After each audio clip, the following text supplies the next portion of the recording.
Bismillahirrahmanirrahim. Assalamualaikum warahmatullahi wabarakatuh. Perkenalkan, nama saya Mutia, kelas MAN 19D dengan NIM 105721142319.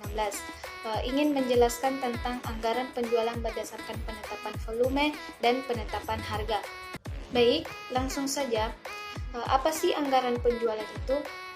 Anggaran penjualan adalah rencana kerja perusahaan di masa mendatang pada suatu periode tertentu di bidang penjualan produk perusahaan.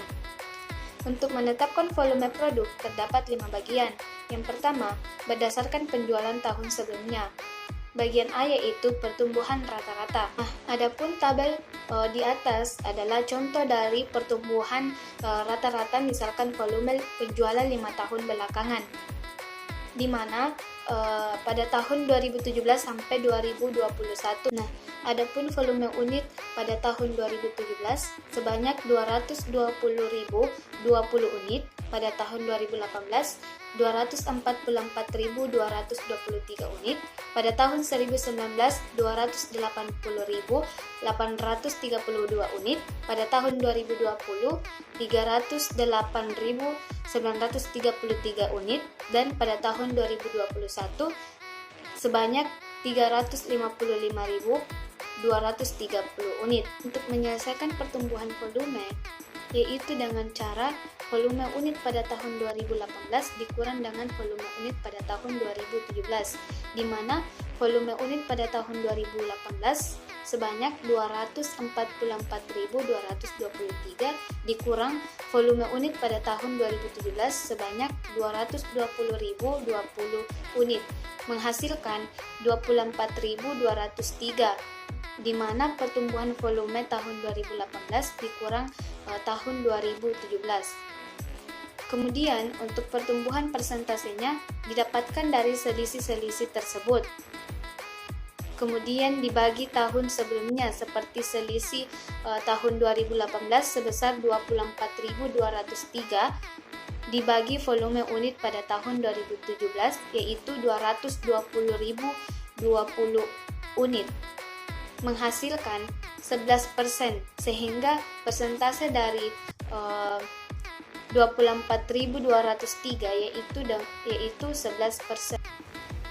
Untuk pertumbuhan rata-rata dari total kemudian dibagi dengan 4 sehingga menghasilkan pertumbuhan sebanyak 33.803 dan 12,25%, sehingga anggaran penjualan untuk tahun 2022 sebesar 355.230 ditambah dengan 33.803 menghasilkan 389.033 unit. Bagian B yaitu least square. Metode ini biasanya digunakan di ilmu statistik untuk membuat taksiran dari suatu tren tertentu. Untuk menyelesaikan tabel least square ini, langkah pertama dalam menyelesaikan X1, di mana variabel X adalah tahun 2017, 2018, 2019, 2020, dan 2021. Untuk mempermudah perhitungan waktu, tidak dinyatakan dalam satuan tahun, tapi dinyatakan dalam satuan angka. Sehingga X1 sama dengan min 2, 1, 0, 1, dan 2.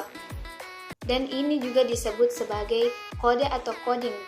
Selanjutnya, untuk menyelesaikan X1 dikali Y1,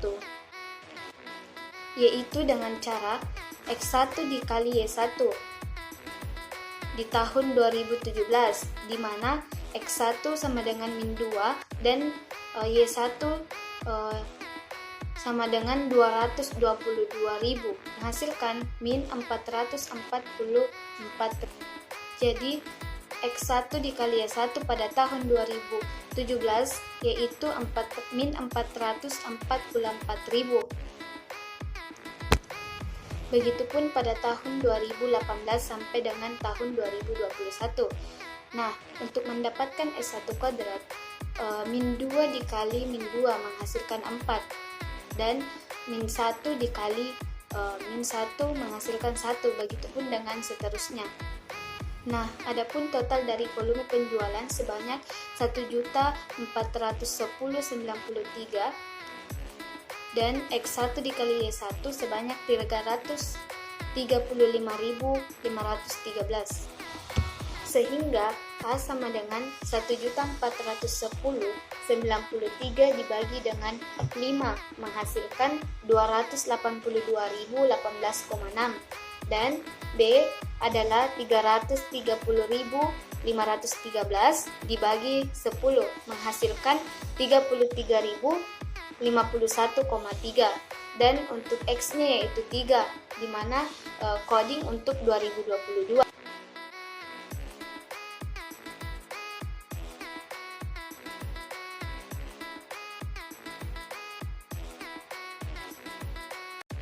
Yaitu anggaran penjualan penetapan harga jual produk. Penetapan harga jual produk terdiri atas 5 metode. Yang pertama, metode harga pasar. Metode penerapan harga jual produk berdasarkan harga pasar ditentukan oleh mekanisme harga produk yang berlaku di pasar. Yang kedua, metode biaya plus, yaitu metode yang dikeluarkan untuk menghasilkan produk tersebut ditambah dengan persentase laba bersih yang diinginkan perusahaan. Adapun contoh ilustrasi yang ada pada di atas, yaitu kapasitas produk normal PT Green Viro per tahun adalah sebesar 130.000 unit, tetapi perusahaan berencana hanya memproduksi produk sebanyak 115.000 unit untuk tahun 2022. Pada akhir tahun 2021, perusahaan membuat proyeksi biaya yang diperlukan untuk diproduksi sebanyak 115.000 unit, seperti terlihat pada tabel di samping ini, di mana biaya bahan langsung sebesar 160.000, biaya tenaga kerja langsung sebesar 260.000, biaya overhead variabel sebesar 320.000, biaya overhead tetap sebesar 250.000, biaya pemasaran variabel sebesar 140.000, dan biaya pemasaran tetap sebesar 30.000. Biaya administrasi dan umum sebesar 140.000. Dan total biaya yaitu 1.300.000.000. Jika perusahaan merencanakan menetapkan harga jual produknya dengan metode biaya total plus 15%, maka akan menghasilkan harga jual. Rumusnya yaitu penjualan total sama dengan biaya total ditambah 15%, di mana biaya total sama dengan 1.300.000.000 ditambah 15% dikali 1.300.000.000. Hasil dari 15% dikali 1.300.000.000 yaitu 195 juta. Nah, kemudian dijumlahkan 1.300.000.000 ditambah 195 juta menghasilkan 1.495.000.000. Untuk harga jual atau per unitnya, 1.300.000.000 dibagi dengan 115.000 unit menghasilkan 13.000 per unit. Pada tabel selanjutnya terdapat biaya bahan langsung sebesar 160.000, biaya tenaga kerja langsung sebesar 260.000, biaya overhead variabel sebesar 60.000, biaya tenaga kerja langsung sebesar 260.000, biaya overhead variabel sebesar 300.000, biaya overhead tetap sebesar 250.000, dan biaya produksi keseluruhannya yaitu 990.000. Jika perusahaan merencanakan menetapkan harga jual produknya dengan metode biaya produksi plus 15%, maka akan menghasilkan harga jual di mana penjualan total sama dengan biaya produksi ditambah 15%, di mana biaya totalnya yaitu 990.000 ditambah 15% dikali 990.000. Hasil dari 15% dikali 990.000 yaitu 148.500. Kemudian 990.000 ditambah 148.500 menghasilkan 1.138.500.000. Nah, untuk harga jual atau unitnya 1.138.500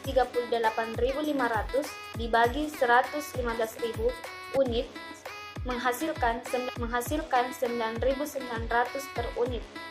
Metode ketiga yaitu metode margin kontribusi. di mana pada tabel di atas terdapat biaya bahan langsung sebesar 160.000, biaya tenaga kerja langsung sebesar 260.000, biaya overhead variabel sebesar 320.000, biaya pemasaran variabel sebesar 140.000. Total keseluruhan yaitu 880.000. Karena untuk menghasilkan 30.000 unit produk tambahan, perusahaan menganggarkan total biaya variabel sebesar 880.000 dengan keuntungan yang diharapkan sebesar 15%, maka akan menghasilkan harga jual, di mana rumusnya penjualan total sama dengan biaya variabel total ditambah 15%, di mana biaya variabel sama dengan 880.000 ditambah 15% dikali 880.000. Untuk 15% dikali 880.000 menghasilkan 132.000. Nah, 880.000 ini ditambah dengan 132.000 menghasilkan 1.012 juta. Nah, untuk harga jual atau unitnya sebesar 1.012 juta dibagi 30.000 unit menghasilkan 33.700 per unit. Metode keempat yaitu metode laba maksimal. Adapun contohnya yaitu PT Greenviro memproduksi barang dengan kapasitas sebesar 160.000 unit per tahun. Jumlah biaya tetap yang dikeluarkan untuk menghasilkan seluruh produk sebesar 750.000, sedangkan biaya variabel yang diperlukan untuk menghasilkan produk tersebut sebesar 6.000 per unit. Bagian pemasaran perusahaan memperkirakan perubahan harga jual produk sehingga bagian pemasaran membuat taksiran seperti pada tabel di samping ini, di mana harga 30.000, 28.000, 26.000, 24.000, 22.000, 20.000 dan 18.000. Untuk volumenya yaitu 30.000, 50.000, 70.000, 90.000, 110.000, 130.000 dan 150.000. Berdasarkan prediksi tersebut, perusahaan maka akan menghasilkan perhitungan seperti pada tabel di samping ini, di mana untuk mendapatkan nilai maka akan mendapatkan nilai yaitu harga dikali volume. Contohnya yaitu 30.000 dikali 30.000 maka akan menghasilkan 900.000. Begitupun dengan seterusnya. Nah, untuk mendapatkan terakhir atau metode kelima yaitu metode tingkat pengembalian atas modal. Contohnya, PT Greenviro, total modal yang diperlukan perusahaan sebesar 800.000 dengan tingkat pengembalian investasi yang diinginkan sebesar 15%. Volume penjualan diperkirakan sebesar 80.000 unit produk, sedangkan total biaya yang dikeluarkan untuk menghasilkan semua produk sebesar 400.000. Berdasarkan tingkat pengembalian yang diinvestasi atas modal tersebut, maka harga jual di mana rumusnya yaitu harga jual sama dengan total biaya ditambah tingkat pengembalian modal dikali modal per volume penjualan, di mana total modal yaitu 400.000 ditambah 15% dikali 800.000 dibagi dengan 80.000 menghasilkan 6.500 per unit. Adapun buktinya di mana penjualan sama dengan 80.000 unit dikali 6.500 sama dengan menghasilkan 520.000. Adapun total biayanya yaitu 400.000. Nah, labanya 15% dikali 800.000 menghasilkan 120.000. Sekian dari saya. Wabillahi taufiq wal hidayah. Wassalamualaikum warahmatullahi wabarakatuh.